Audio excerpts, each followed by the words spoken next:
पर नींद, भूख, प्यास, मल मूत्र ये सब क्रियाएं मनुष्य के अधीन होनी चाहिए। 5:05 पे शौचालय जाना है तो बस उतने मिनट पे ही जाना है, क्योंकि खिलौनों का खेल बचपन में अच्छो लगे।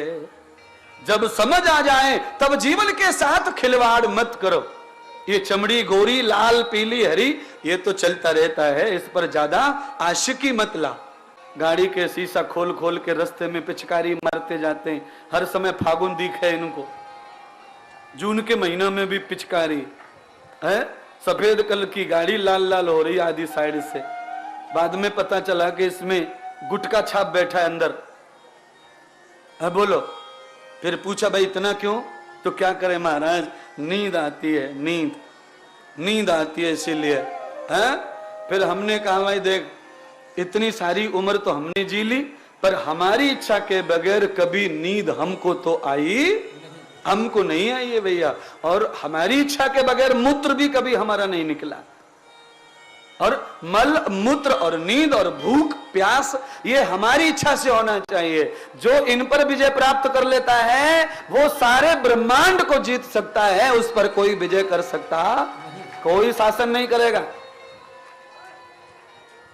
जिसने अपने मलमूत्र को साध लिया, हाँ, जिसने अपनी निद्रा को जीत लिया, उसने ब्रह्मांड को जीत लिया। ब्रह्म जयताम यथा मूलम।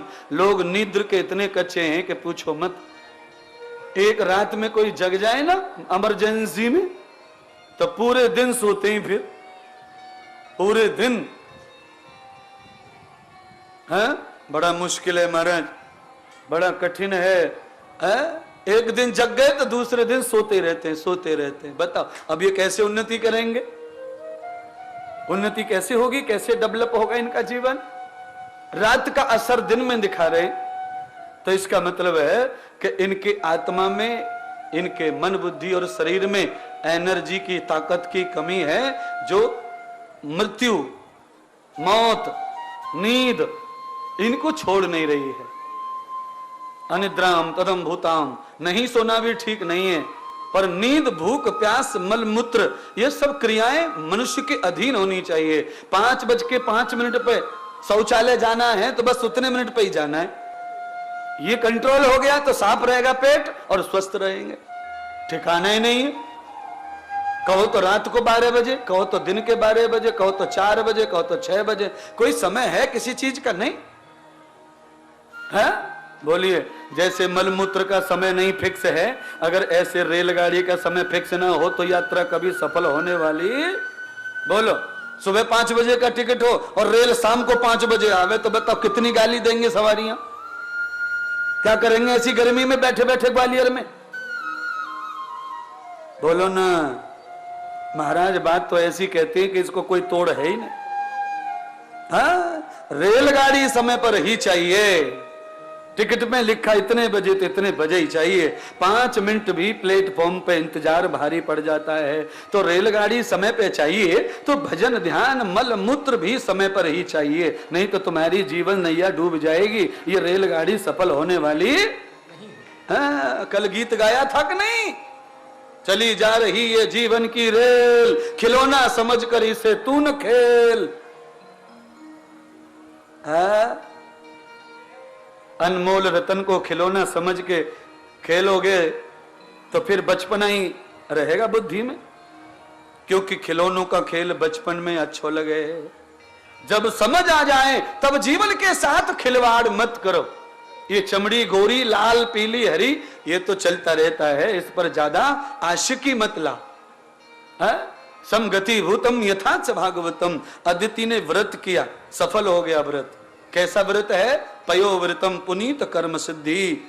24 घंटे मल मूत्र, हवा, उपान, उदान, व्यान, समान समस्त वायुओं को रोककर, अल्पहार से भी त्याज्य होकर, जल जीव पर ग्रहण न कर कर, जीव के रस को भी कंठ में न उतार कर, आंख बंद, मुंह बंद, समस्त दरवाजे शरीर के बंद करके जो निरंतर एक आसन पर बैठकर प्रभु का ध्यान करता है, उसे 100 साल का फल एक दिन के व्रत से प्राप्त हो जाता है।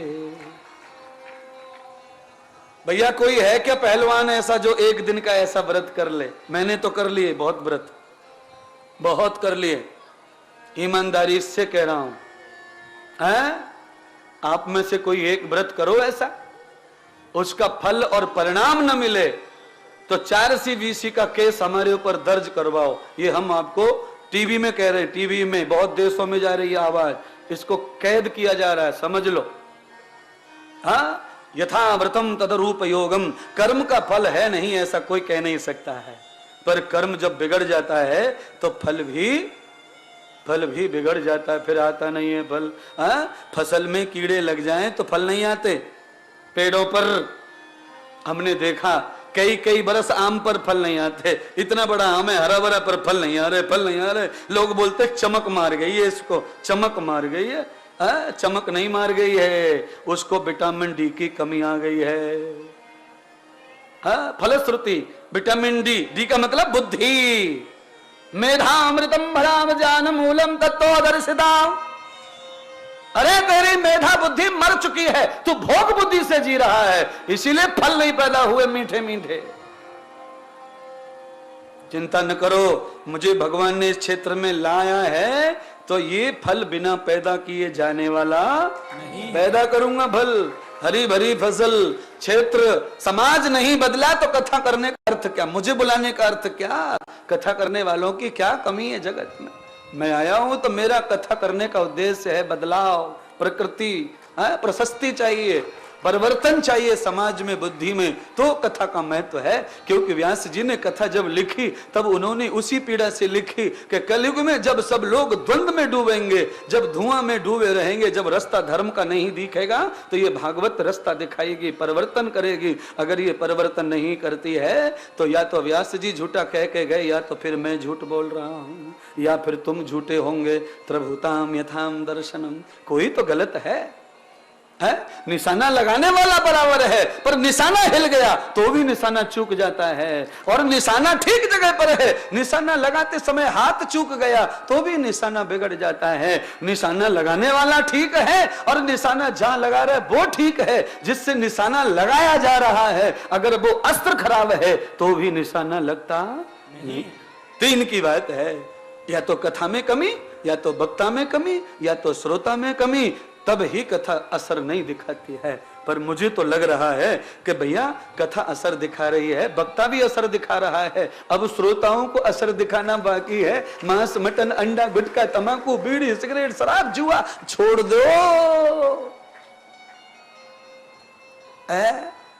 अब तुम गाली दे रहे, अंदर अंदर खुशी मना रहे। सच बता, खुशी खाने वाले भी खुशी मना रहे, सब लोग कह रहे कुछ भी बोलो, हर 5 मिनट में महाराज याद करवावे।